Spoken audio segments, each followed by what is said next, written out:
CIE-2 की team और हमारा थाना समालखा की टीम ने एक जॉइंट ऑपरेशन किया है। उनको सूचना मिली थी कि कोई आदमी सीताराम कॉलोनी में रहता है, सीताराम कॉलोनी समालखा में रहता है और किराए के मकान में फर्जी नकली शराब बनाने की उसने फैक्ट्री लगा रखी है।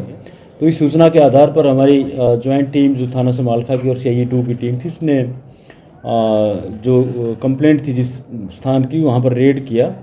तो वहाँ पर एक नकली शराब बनाने की मशीन वहाँ पर मिली और वो नकली शराब बना रहे थे। रॉयल स्टैग और ब्लेंडर प्राइड, ये दो तरह की नकली शराब वो बना रहे थे। और वहाँ से स्प्रिट का एक ड्रम बरामद हुआ है।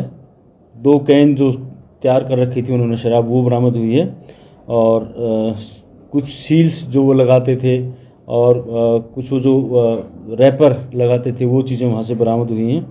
और कुछ गत्ता पेटी और जो ये मार्का चिपकाते थे पेटियों के ऊपर, वो चीज़ें बरामद हुई हैं। तो उसमें एक विकास नाम के लड़के को हमारी टीम ने गिरफ़्तार किया है और आज उसको गिरफ़्तारी के बाद उसको कोर्ट में पेश किया गया और 7 दिन का उसका पुलिस रिमांड लिया है। 5 दिन का पुलिस रिमांड मिला है। तो उसमें फर्दर उससे पूछताछ की जाएगी और इस रैकेट में जितने लोग भी इन्वॉल्व थे उनको गिरफ्तार किया जाएगा। इस शराब को कहाँ बेचता था सर? ये दिल्ली में सप्लाई करते थे अधिकतर। कितने दिन से कर रहे थे काम? ये अभी 1.5-2 महीने से ही इन्होंने ये काम शुरू किया था। इसका पहले भी सर कोई रिकॉर्ड? वो रिकॉर्ड चेक कर रहे हैं अभी। क्योंकि अभी गिरफ्तार हुआ तो हमारी टीम बिजी थी, तो अभी उसका जो होम था ना, उससे रिकॉर्ड भी पता कर। कितना पढ़ा लिखा सर? ये 10वीं पास है। इसने पानीपत में बेची सर शराब कभी? वो अभी गहराई से पूछताछ करेंगे। अभी तक दिल्ली का ही इन्होंने बताया है कि दिल्ली में ये शराब बेचते थे। ठेकेदार को सप्लाई करता था सर या वैसे किसी को? वो देखिए, अभी 5 दिन का पुलिस रिमांड इसीलिए है, वो सारी चीज़ें सामने आएंगी बाद में। फिलहाल अभी अकेला ही कर रहा था या साथ में कुछ? अभी अकेला ही था, इसको मौके से गिरफ्तार किया है। जो सर रैपर लगाता था वो कुछ छुपाता था, कहीं से लाता था? रैपर ये तैयारशुदा लेके आते थे और एक मशीन भी है प्रिंटर की इनके पास, वो भी अभी इन्वेस्टिगेशन करेंगे कि खुद तैयार करते थे या लेके आते थे।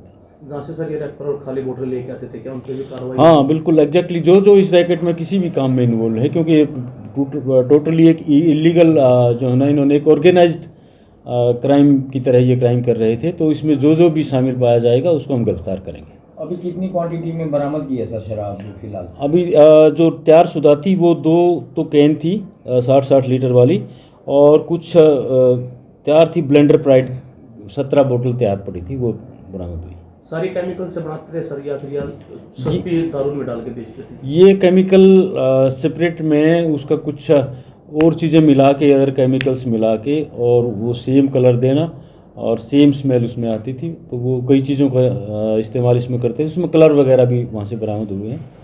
तो इस तरीके से एक मिश्रण करके ये बनाते थे। अब तक कितनी बेच चुका सर शराब?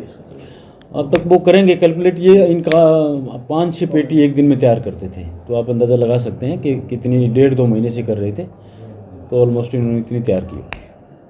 सर ये कितने टाइम से कर रहे हैं? अभी 1.5-2 महीने से। और इन्होंने सप्लाई कितनी कर दी होगी? सप्लाई मैंने बताया ना, ये एक दिन में 5 से 6 पेटी तैयार करते थे। तो उस हिसाब से आप आइडिया लगा सकते हैं। तो मतलब वो साथ के साथ सेल आउट भी हो जाती है? हाँ। रिक्को पे सेल करते थे वैसे कुछ वगैरह अलग से? नहीं, ये दिल्ली में सप्लाई करते थे। और बाकी अभी और गहराई से पूछताछ करेंगे कि और कहाँ इन्होंने सप्लाई की।